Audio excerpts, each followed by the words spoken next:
The Second Mithridatic War, spanning from 83 to 81 BC, was a conflict between the Roman Republic and the Kingdom of Pontus under the rule of Mithridates VI. In this segment, we provide an in-depth examination of the causes, course, and consequences of the Second Mithridatic War, exploring the political, military, and cultural dynamics that shaped this conflict and its lasting impact on the ancient Mediterranean world. The Second Mithridatic War emerged as a continuation of the power struggle between Rome and Pontus, following the conclusion of the First Mithridatic War. Mithridates, undeterred by his previous defeat, sought to reclaim lost territories in Asia Minor and challenge Roman hegemony in the region. This conflict would test the military prowess and diplomatic maneuvering of both sides, shaping the course of history in the ancient Mediterranean.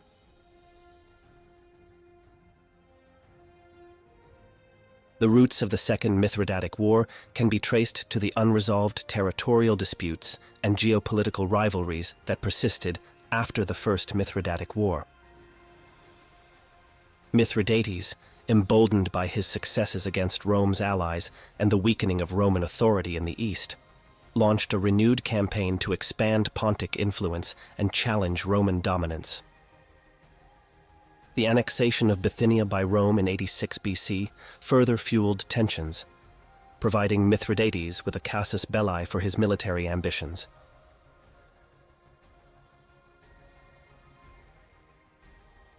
Lucius Cornelius Sulla had rushed into an agreement with Mithridates at the end of the First Mithridatic War, because Sulla needed to return to Rome to deal with his political foes. Mithridates was permitted to stay in charge of his kingdom of Pontus by the peace treaty, but he also had to give up his claim to Asia Minor and honor pre-war boundaries. As Sulla's legate, Murena commanded the 2 legions that Gaius Flavius Fimbria, a Roman general, had previously commanded while he was stationed in Asia. Murena marched through Cappadocia and assaulted Mithridates' town of Comana, believing the latter was getting ready for battle with the Romans. In response to a rebellion by the Colchians and the tribes surrounding the Cimmerian Bosphorus, Mithridates was assembling an army and preparing a navy. This idea resulted from the scope of these preparations and the fact that Mithridates had not given his friend, the Roman king Ariobarzanes I, back control of the entirety of Cappadocia. Mithridates invoked the peace accord with envoys he dispatched. In response, Murena stated that he had not seen any treaties because Sulla had not recorded them before leaving for Greece. He started plundering after that and went back to Cappadocia to spend the winter there. Mithridates protested to Rome by sending envoys. Mithridates lost 400 villages to Murena in 82 BC. Rather than attempt a counter-offensive, Mithridates chose to bide his time until the diplomats returned. Burdened with booty, Murena made his way back to Phrygia and Galatia. A Senate emissary approached him and informed him that since Mithridates had not broken the pact, the Senate had instructed him to leave him alone. He was observed speaking with Murena alone, though, and he did not carry a decree. Murena broke into Mithridates' domain. The latter instructed his commander, Gordius, to exact revenge on Roman communities, believing that this was being done on orders from Rome.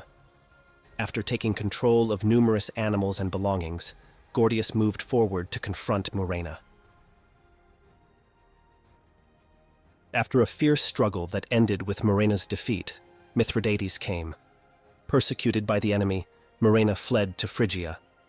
As a result, a large number of Asia Minor states that had supported Rome turned against it. All of the Roman garrisons in Cappadocia were driven out by Mithridates.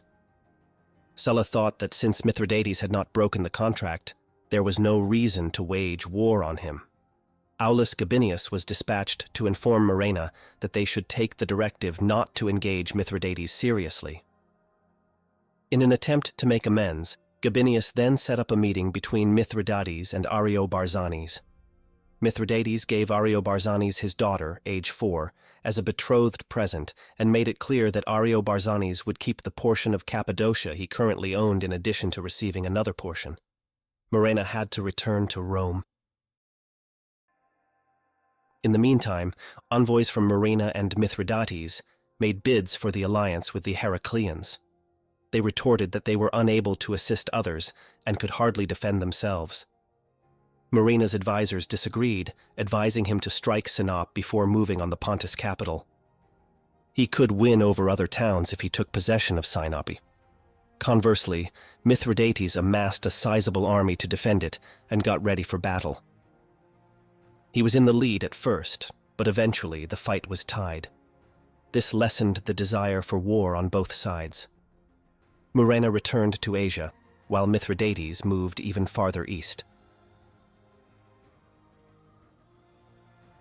The Second Mithridatic War concluded in 81 BC. Mithridates, facing internal dissent, fled to Armenia, marking the end of his ambitions to challenge Roman hegemony for the time being in the eastern Mediterranean. The war left a lasting impact on the region, reshaping political alliances, redrawing territorial boundaries, and reinforcing Rome's dominance in the ancient world.